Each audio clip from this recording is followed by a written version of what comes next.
Hi అండి, నమస్తే everyone. How are you all? Hoping you all very fine. ఈరోజు ఒక మంచి టాపిక్తో మీ ముందుకు వచ్చాను. అది కాజేటివ్ వర్బ్స్. సో ఇది చూడడానికి ముందు నేను ఒక 2 సెంటెన్సెస్ చెప్తాను. వాహ్, ఈరోజు మా మమ్మీ నన్ను డ్రామా చూడనిచ్చింది అని చెప్తుంటారు. లేదా ఈరోజు మా డాడీ నన్ను రోజంతా క్రికెట్ ఆడనిచ్చాడురా, ఒప్పుకున్నారు ఆడుకోవడానికి. సో అంటే ఇక్కడ యాక్షన్ మనమే చేస్తున్నాం, కానీ వేరే వాళ్ళ పర్మిషన్ కానీ వేరే వాళ్ళ సపోర్ట్తో కానీ వాళ్ళు చెప్పడం వల్ల కానీ మనం చేస్తాం అనమాట. సో ఇలాంటి వర్బ్స్ని మనం కాజేటివ్ వర్బ్స్ అంటాం. సో ఇందులో మొత్తం 10 టైప్స్ ఉన్నాయి. అసలు కాజేటివ్ వర్బ్స్ అంటే ఏంటి ఒకసారి చూసేద్దాం. So subject of the sentence is causing the object to do something. అంటే సెంటెన్స్లో ఫస్ట్ ఉంటుంది కదా స్టార్టింగ్ సబ్జెక్ట్, ఆ సబ్జెక్టు ఆబ్జెక్ట్ని పని చేయనిస్తుంది. Okay, my mother let me cook today.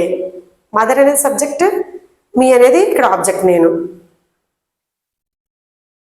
So ఇక్కడ subject of the sentence is causing the object to do something and it is followed by object and other verb.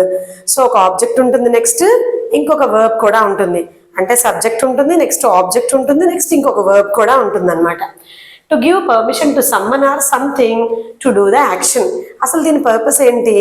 ఎవరికైనా permission ఇవ్వడం, ఎవరినైనా action పని చెయ్యనివ్వడం అనమాట. మామూలుగా మనకి ఇంగ్లీష్లో నేను చేశాను అని చెప్పడం వచ్చు, కానీ వాళ్ళు నన్ను చెయ్యనిచ్చారు. సో అలా చెప్పడం కొంచెం కష్టంగా ఉంటుంది స్టార్టింగ్ లెవెల్లో. సో మీరు ఇప్పుడు ఇవి నేర్చుకున్నారనుకోండి, చాలా ఈజీ అయిపోతుంది. ఓకేనా? So let, allow, permit, make, force, require, get, have, help and keep. So ఇవన్నీ కూడా కాజేటివ్ వర్బ్సే. సో ఇప్పుడు మనం లెట్తో చూద్దాం. ఈ వీడియోలో లెట్తో చూద్దాం ఎలా రాయాలి, దాని స్ట్రక్చర్ ఏంటనేది. సో ఇలా కంటిన్యూగా మొత్తం అన్ని టైప్స్ కూడా నేను అప్లోడ్ చేస్తూ ఉంటాను. సో మీరు కామెంట్ చేశారనుకోండి, బాగుంది మేడం అంటే నాకు కొంచెం ఇంకా ఎనర్జీ వస్తుంది అనమాట ఇంకా బాగా చేయడానికి. జనరల్గా మనం లెట్తో సెంటెన్సెస్ ఎలా వాడతాం? Let him play, let her right, let me go అంటే నన్ను వెళ్ళనివ్వండి, ఆమెను రాయనివ్వండి, అట్లా చెప్తుంటాం. సో ఇక్కడ మనం ఈ కాజేటివ్ వర్బ్స్లో లెట్ అనేది అంటే ఇద్దరు పర్సన్స్ సంబంధించి సబ్జెక్టు ఆబ్జెక్ట్కి రిలేటెడ్గా వస్తుంది అనమాట. చూడండి అది. సో అసలు లెట్ అంటే ఏంటి?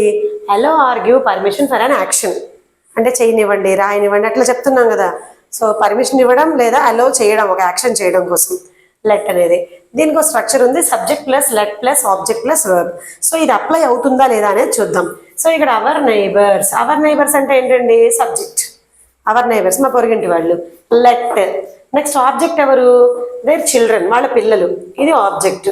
సో వర్బ్ ఏంటి? స్టే, ఉండడం. Stay up as let as they want, అంటే వాళ్ళు మేలుకున్నంతసేపు వాళ్ళు వదిలేస్తారు, అలా మేలుకోండి ఆడుకోండి అనేసి. సో సరిపోయింది కదా, subject, let, object, verb. Next I let the grass grow very long. నేను ఆ గడ్డిని బాగా పొడవుగా పెంచాను అంటే పెరిగేలా చేశాను. ఐ అనేది ఇక్కడ subject, let. Next the grass అనేది ఆబ్జెక్ట్ అనమాట, గ్రో అనేది వర్బ్. చూసారా? So subject, let, object, verb. అంటే నేను గడ్డిని పెరగనిచ్చాను. ద ఓపెన్ విండో, సో ఇక్కడ ద ఓపెన్ విండో అనేది సబ్జెక్ట్, లెట్.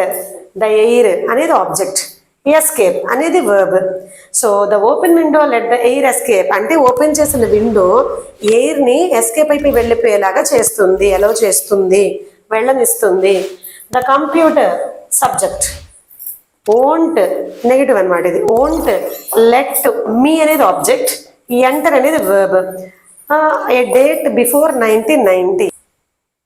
ద కంప్యూటర్ అనేది సబ్జెక్ట్, ఓంట్ లెట్ అంటే అలౌ చేయనివ్వట్లేదు, మీ నన్ను ఆబ్జెక్ట్, ఇది enter verb. Enter a date before 1990 అంటే 1990 కన్నా ముందు డేట్ నన్ను ఎంటర్ చేయనివ్వట్లేదు computer. So computer subject, let, object, verb. చూసారా? ప్రతి సెంటెన్స్లో కూడా మనకి ఈ స్ట్రక్చర్ ఫాలో అవుతాం అనమాట. అంటే నేను చేయనివ్వట్లేదు, నన్ను రాయనివ్వట్లేదు, నన్ను వెళ్ళనివ్వట్లేదు, నన్ను పడుకోనివ్వట్లేదు. అమ్మ చూడు, అన్నయ్య నన్ను పడుకోనివ్వట్లేదు. ఎలా చెప్పాలి చెప్పండి దీన్ని?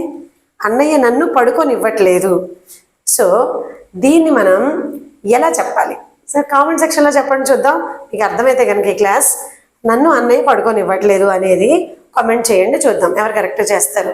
సో ఇలాంటివి ఇంకా కాజిటివ్ వర్బ్స్ 9 ఉన్నాయండి. ఈరోజు మనం ఈ వీడియోలో లెట్ ఒకటి తెలుసుకున్నాం. సో మిగతావి కూడా ఉన్నాయి. సో మీ కామెంట్స్ని బట్టి నేను మిగతా కంటిన్యూ చేద్దాం అనుకుంటున్నాను. మీకు యూస్ఫుల్గా ఉన్నాయి, బాగున్నాయి అనుకుంటే కనుక ఇలా చిన్న చిన్న వీడియోస్ రూపంలో మీ ముందుకు వస్తాను. మోస్ట్లీ వీకెండ్స్లో వీడియోస్ చేస్తానండి, మిగతా రోజుల్లో కొంచెం బిజీగా ఉండడం వల్ల. సో అప్పుడప్పుడు మధ్యలో కూడా చెయ్యొచ్చు, కొంచెం చూస్తూ ఉండండి. వీడియోస్ ఉంటే కనుక అవి కూడా బాగా యూజ్ అవుతాయి. అలాగే నా ముందు వీడియోస్ ఉన్నాయి, ఇంకా ముందు షార్ట్స్ కూడా చాలా యూస్ఫుల్ ఉన్నాయి, అవి కూడా ఒకసారి వాచ్ చేయండి ఫ్రీ టైంలో. So like, share and subscribe.